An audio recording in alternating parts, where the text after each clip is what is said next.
Yeah, we actually interviewed someone from Elohim City for the documentary, Josiah Stone. He identifies McVeigh being there at the compound at the same time that Strassmeier was basically head of security. And then we have people like Hal Turner, who I said for 10 years was a Fed, admitted now Fed, white supremacist leader. We have the white supremacist caught being led by the FBI in Orlando. That's Orlando Sentinel. I mean, it's not that the FBI is infiltrating these white supremacists. They're running them. Yes. Yes, and Andreas Strassmeier, after the bombing, was whisked out of the country through Mexico via his attorney, Kirk Lyons, and the FBI called him on the telephone and asked him if he was involved. That was the extent of their interview with him. The vehicle that you're describing in the basement actually matches a description of the vehicle that Andreas Strassmeier was driving, where he'd actually been pulled over, and then they get a call to say, let him go. Yes. Yes, that's correct. And they were told not to search his luggage, to let him go through, do not detain him for any purposes. And it was interesting, too, that Andreas Strassmeier's father was a good friend of the president's. And so they had a lot of strings that they could pull and attach to get him out of this country. And but there were more people involved, and I tried, VZ Lawton and I tried desperately to get a stay of execution because we wanted McVeigh as a witness, and they would not, the court overruled that and said they would not allow that, and they went ahead with that execution. I really believe, I had seen him several times in the elevator. He was always dressed in his camouflage pants and top. He'd get off on the floor where the military was based and go in and see them, recruiters and all. He never spoke to anyone. He always was very solemn as, you know, he looked around. And in fact, I kind of laughed because everybody always says hello to everybody. And I said, well, I said, if he's new here in this building, I said, he's not going to fit in too well with the rest of the people. Incredible. You know, we can get caught in all the different, it's not even minutia, but all the parts of this. Jane Graham, you're here speaking out for the upteenth time today. Why should people be concerned? And then before we went on air, you were saying that, you know, basically, this is one of your last interviews. It's time for the population to get involved. In your own words, what do you want to say to the millions of people that are watching this and listening to it? The main thing I'd like to tell everybody is pay attention. Do not believe that the government is your friend. What they are doing and what I feel and I honestly believe, if you research it, you will find that I am right. And that is every time they try to get a law passed through Congress, which takes away some of your rights, they institute some action, some creation, some diversion that is significant enough to get the legislation through. At that time, you looked at the Patriot Act. They were really trying to get through gun control. They are altering the way that you are being allowed to pick and choose what you feel is the best thing for your own life. Your individual rights are being taken away, and it's frightening. In fact, more and more, in the last 4 years, you are finding that you are not able to, the government is taking more charge of what you're allowed to do. Your children, what you can say, you cannot say, what they are telling you you're allowed to do, you're not allowed to do. And they're infringing. They are no longer recognizing, especially, I think, under President Obama, they're no longer recognizing the Constitution. And the courts, I don't believe there's such a thing anymore as the justice system. They are all bought and paid for. They all know they want their way done. They tell you, they threaten you. They can do whatever they please with no impunity. They are allowed to just take orders only from the very top. And it's an example. If you just look every day in the paper, you see more and more. Your speech is being affected, what you can talk about, what you can say, what you can own, have. And this is why we say, 17 years tomorrow, why is the truth still important? People are like, why don't you let this go? Because the people that were involved in the cover-up of this are still in positions of power today. I mean, look at Eric Holder with the Fast and Furious. You have over 2,000 people that have died in that event alone, and it's come out in the mainstream press that the ATF is saying that they're going to utilize this event to enact further gun control legislation. Why is it hard to believe that they would do something with 168 people? They're just become more blatant about it, and exposing this type of crime, holding these people accountable, I believe actually saves lives. Well, that's another, sorry, go ahead. Well, I was just going to state, I have always maintained that not only did the government know about this bombing ahead of time, there are other things leading up to that too, but the actual morning of the bombing, when I came into work and was dropped off at the front door, there was a man in a suit there that had two individuals who had ATF raid jackets on.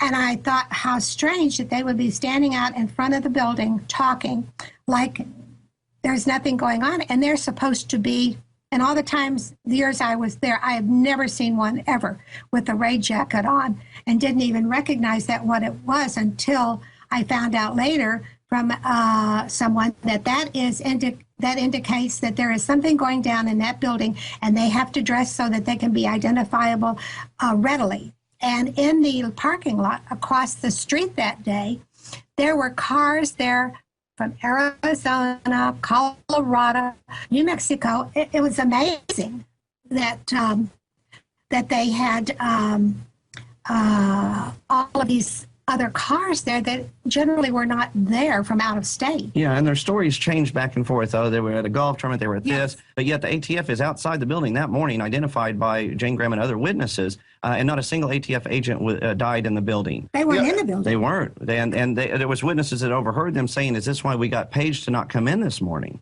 Yeah, that's right. We should point out they had, an entire floor, didn't they?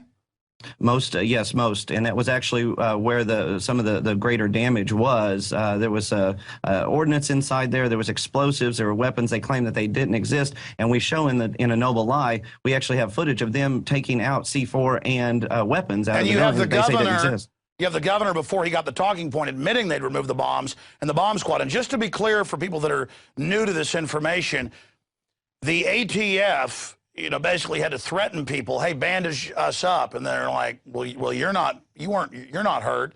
And those people, end up dead, basically. So this is why Terrence Yakey, who was Cop of the Year for saving people, he saw all this and started speaking out. They killed him.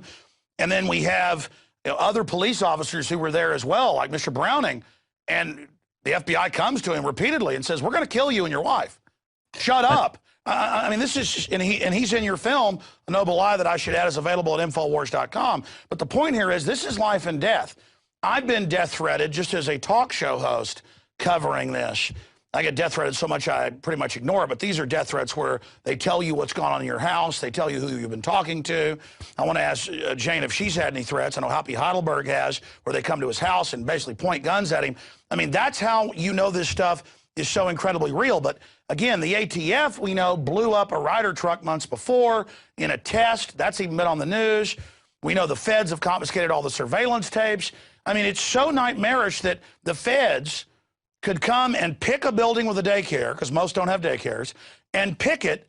And we know that's probably why McVeigh, well, according to Nichols and others, got so mad. He's like, it's one thing to blow up some feds to get a police state and to shut down states' rights, but you're going to blow kids up. It's like kind of Tony Montana and Scarface. He'll kill people, but not little kids. I mean, it just shows. And then you have one of the top FBI guys lying and saying he was in Dallas. Turns out he was there the night before. We have the receipts. And then you've got the Deputy Attorney General's own memos where we've got to cover this up, get down to Oklahoma. And now he's the Attorney General, and he ships guns to Mexico. And the memo comes out to blame the Second Amendment. And they admit it's killed 2,000 in Mexico. Hundreds in the U.S., 3 police officers, 3 Border Patrol.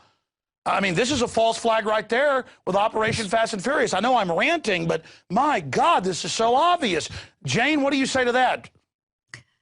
I agree with you. I do agree. It's frightening that the government is allowed to use the power to do and enact anything that they want in order to achieve power. And I really, it's all about power and rights. And if you are concerned, if a person is not concerned about their individual rights, then God help this country. It's just unbelievable. There is so much now that the government is doing to take care of everybody for free in order to get their votes. And if you're getting free money out there, if you're getting everything free and you're not working for anything, and I'm not talking about people who can't find a job. I'm not talking about that. We have real problems in this country. We have problems, a lot of it having, and a real concern is the police, the FBI, CIA, the people who are in control and what they are doing. This is not something that has just come about overnight. This has been well planned, well thought out. After the bombing, people can go back and look. The first thing Clinton said was, this was a terrorist attack, well orchestrated. Janet Reno was on there talking about it. And then they pushed the omnibus terrorist bill. Right. And then right after that, it wasn't but the same day, and they're saying, no, there was just a couple of individuals. It went from one to the militia first, then the individuals. They were blaming everybody Talk around. radio. Yeah. But the problem is, what about the government and what about their liability? We tried a lawsuit. We filed that against the government. And we have tried various things. And my concern also is that when you do things like that, it does put you out there, I think, in the public, and they all say, oh, well, I had people I worked with for years, and they said, oh, God, the government would never, ever do anything like that where there's children. I said, get real. I said, this is about power. This is about taking away your rights. And I said, I was very fortunate. I grew up in a house where my father was a union man. He was an executive out in Chicago. And he said, listen, nobody gives you anything for nothing. He said, not only that, he said, watch what you say.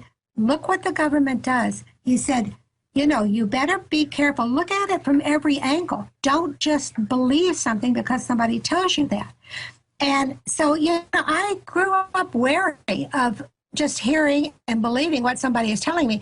But people would say to me, I worked, well, that's a lie. They would never. I said, yeah, they would. Power is a very big ego trip for anybody. Mm-hmm. And, Janet Reno was out there and saying, you try to get information. What happened? They went out and they stamped everything, that it was national security. Once it gets that stamp on it, you can't go in and look at it. And let's expand on that. You guys are the real experts on this. I've gone over it. It's in the film. But, James, how many video cameras, because I have a copy of the LA Times and Washington Times, where valiant FBI agents, this is a decade ago now, went public and said, yeah, we've seen the tapes. It's John Doe number 2 and other men. The tapes weren't erased. The tapes weren't, not on that day. That's a lie. We've seen them. So these were good guys in the FBI, and there are other bombers.